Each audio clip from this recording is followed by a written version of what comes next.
Buddha nature is a very ordinary state of being. It is the most natural state of being. It is the simplest state of being. Life at its most basic. Aliveness at its most fundamental level. Consciousness without anything to distract it. Buddha is your nature. You are Buddha and Buddha is you. That's why Dogen says, ordinary interactions, every moment of your life, everything you do has Buddha nature inherently hidden inside it. Your interaction with the objective world is also an interaction of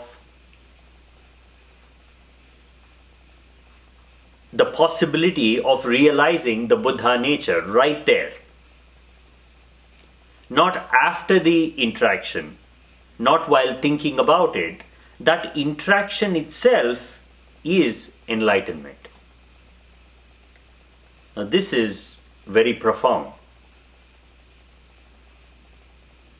He's saying two things. One is, it is possible to become enlightened in a very ordinary way, just by performing your daily actions with full awareness,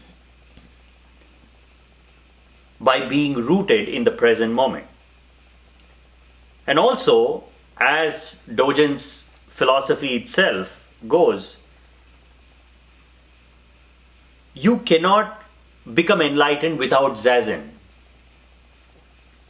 without sitting quiet, without sitting still. Now, how do we reconcile between these two philosophies? Dogen himself had a moment of great realization when he saw his master scolding one of his students for falling asleep during a sitting session. And Dogen's master says to this disciple, "You're not practicing to become enlightened. Your practice is enlightenment." This is where he hears for the first time the non-separation between practice and enlightenment. Many a times when the teaching is directly pointed at you, when it is given directly to you, your conscious mind does not accept it fully. Because you have your own thoughts and ideas and how to interpret things, even before that message goes deep and impacts you, you have turned it into something else. But if the message was not intended for you, if you simply overheard a great truth, when nobody was forcing you to understand, when you are totally free to interpret it however you want, many a times the realization sinks deeper.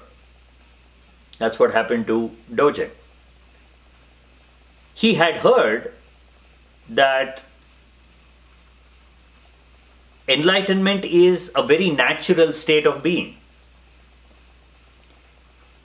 To realize the Buddha nature in the ordinary is a foundational Buddhist philosophy. To see Buddha in all things is the way of Buddhist life. That is the life of a monk. He is a monk at all times. In Buddhism, there is no separation between a moment of practice and a moment of living. Moment of living is moment of practice, and moment of practice is moment of living. Buddha nature has to be realized in the very ordinary. Now his question was, if Buddha nature is my natural state, then why should I put effort? Where is this effort coming from? Why am I unable to simply realize this? If it is that ordinary, if it is my own nature, then effort seems to be very contradictory. Because you put in effort to do something more than what you are, to become something more than you are. If you want to build more muscle, you put in the effort. If you don't put in the effort, you will not build muscle. Now, why is the effort necessary to build additional muscle? Because this additional muscle is actually not required for living. You're putting it on for a completely different purpose. It is something more you're doing to the natural state of being. You want to look a little different. You have a certain idea of beauty that is deeply connected to your muscles. And you have this notion, more muscles, more beauty. Or more muscles, more strength. None of this is natural. Because it is a desire of your mind, to accomplish it, you have to put in additional effort. Why should I put effort to become enlightened if it is my own nature? Not only it does not make sense, it also seems very contradictory.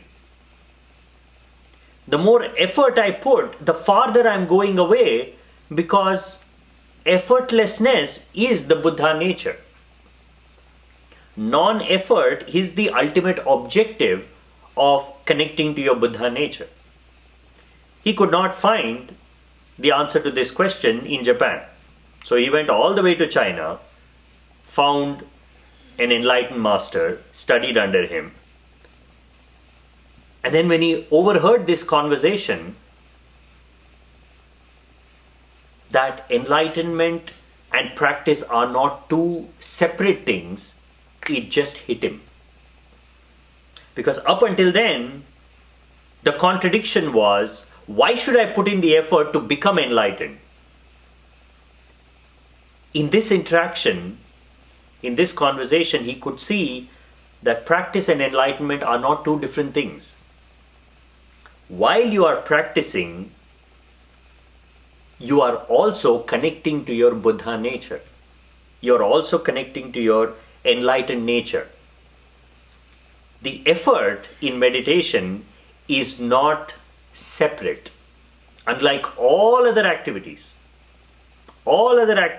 performed by the mind, by the body, effort leads to some result.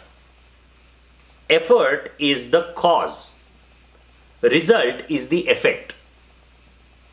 If there is a stream and you want to cross it, and if it's deep enough where you cannot just wade through it, you have to swim. You have to put in additional effort to fight the current. More the effort, the better the chances that you're going to reach the other side. Cause is your effort. Effect is you reaching that other bank. It's very fundamental to everything we do on the outside. But when you sit quiet, when you close your eyes, when you practice to be, practice to just connect with the present moment, cause and effect disappeared. There is no cause, there is no effect. Something is happening, you're doing something because you are unable to do nothing. You're doing something is only so that you can experience a moment of doing nothing. If you can go sit, close your eyes and do nothing, at that very moment you will realize your Buddha nature fully. Nothing is stopping you from experiencing enlightenment at this very moment. Nothing at all. Except for your obsession to do something.